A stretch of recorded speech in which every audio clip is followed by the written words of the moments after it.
Hey, okay, so I just want to show you my soil blocking setup and how I do it, because I think it's a little bit different than what everybody else is doing, and it's maybe a little more simple.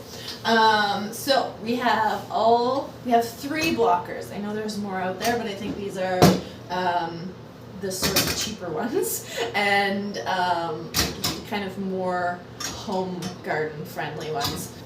These little livestock feeder things are about 20 bucks at Farm Supply. This is like a really nice sturdy thing. It's not plastic, it's rubber, it won't break. Out of this pot I can get about 3 full trays in the baby blocker. So what's great about this rubber thing is that you can just kind of like rub the excess on there and get some good compaction in your soil blocks like that. So it's nice and flat, and you're not going to risk like breaking or cracking this because it's rubber. And then this, you can get 3 rows of 20 or 3 rows of 100, so that's 300 per each tray.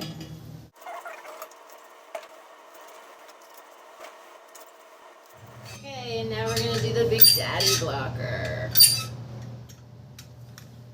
So with both the mama blocker and the daddy blocker, you have to just do 3 single blocks at the end and just use your hands to like smush them in. It's pretty easy, and then that's how you get the perfect fit in these trays. So you just smoosh. These are the trays that we use. They are the more shallow microgreen trays.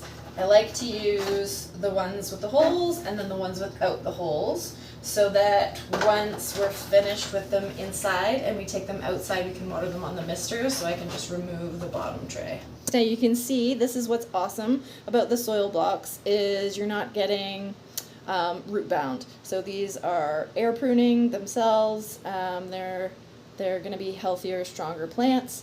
And then now that these roots are coming out, it's time to pot this up. So let's pot this baby block up into this daddy block. Boop. Easy peasy. If you do it with these 10-20 trays, you can get exactly 50 of the Big Daddy blockers in each one of these 10-20 trays. And then the mama blocker, you can get exactly 78 blocks in each one of these trays. And then with the baby blocker, you can get exactly 300 in one of those trays. So one thing to think about when you're starting with the baby blockers, it seems awesome in the beginning, but if you need to pot them up into the Big Daddy blockers, it's going to equal 6 of these Big Daddy blocker trays, because there's 300 in there and there's 50 in there. So just keep that in mind.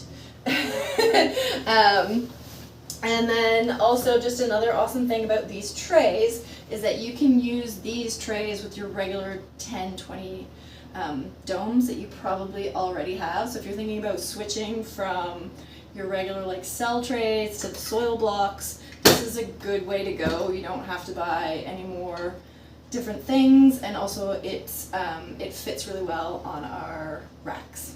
So now all you need to do is put your seeds in, whatever seeds you want to use, and then you can sprinkle it with soil or vermiculite.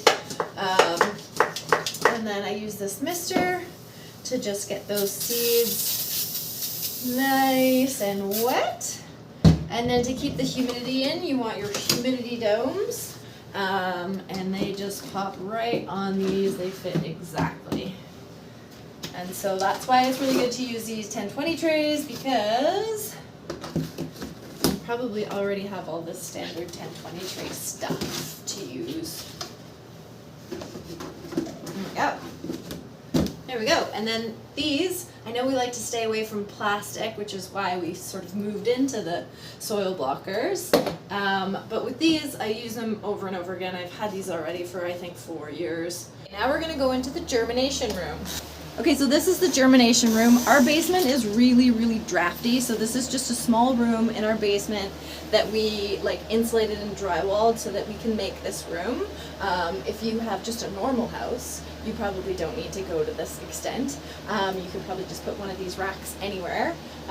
So you can get, they have like a standard chrome rack that you can get, but Ewan is so handy he decided that he would rather just build these. So these we can get 4 10-20 trays on each shelf, and there is 5 shelves on each, so we can do 20 10-20 trays. So if we were to do all mini blocks in the soil blockers on the 10-20 trays in these, you do the math, that's a lot of starts. So anyways, this is big enough. We do have 2, but this one we use just for microgreens. And actually I'll shut the red lights off.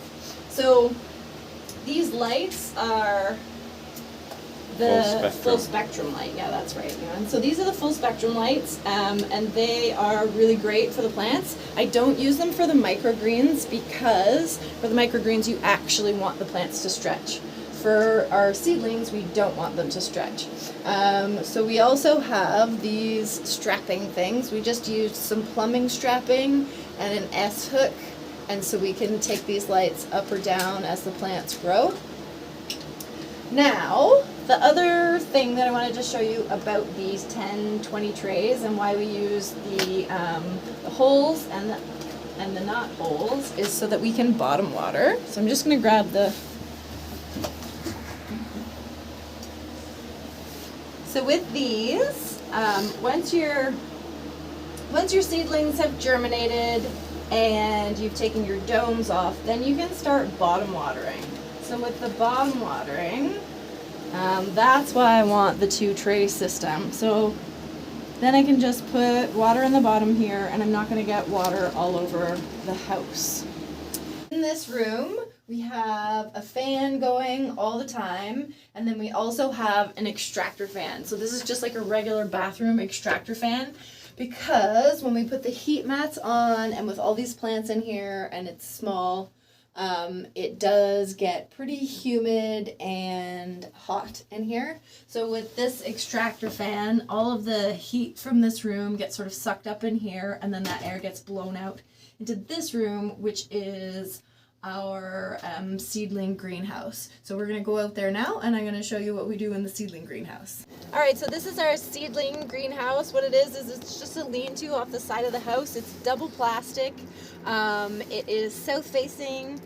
It can get quite hot in the summer or in the spring before the trees get all the leaves on, and it stays relatively warm in the winter, and it gets a lot of residual heat from the house. So let's come on in here.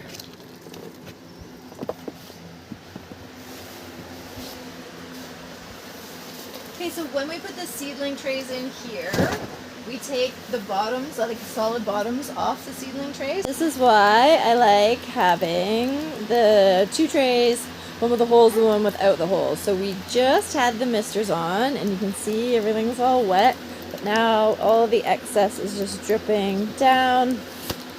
I would definitely recommend getting the misters as well if you have a sort of setup that you can use them for. They really weren't that expensive. I think this whole setup with the string and the weight and the mister was about $6 from Dubois. And then it's just attached to a hose, and then I have it, there is a little hose or tap there that's attached to the house, so I can have it on in the winter and everything. And then having a timer, and I think timers are the best thing a farmer can have. Is anytime you can put something on an auto timer, I think you're doing yourself a favor. I hope you found that useful, and I hope there's at least something that you can take from that and use on your own farm or homestead or home garden or wherever it is that you do soil blocking. And then I hope we can also convince a few people to start soil blocking. Ditch the plastic and go soil blocking. That would be great. Also, if you have any questions about what we do here or anything else about the greenhouse or how we farm, just let us know in the comments below. And if you want to see more from us, you can hit the like button and subscribe, because we will be doing more videos. We think it's really important that the things that we're doing get out there so that other people can farm the way that we do. That is a wrap up. Soil blocking is the future. Smash that like button and subscribe.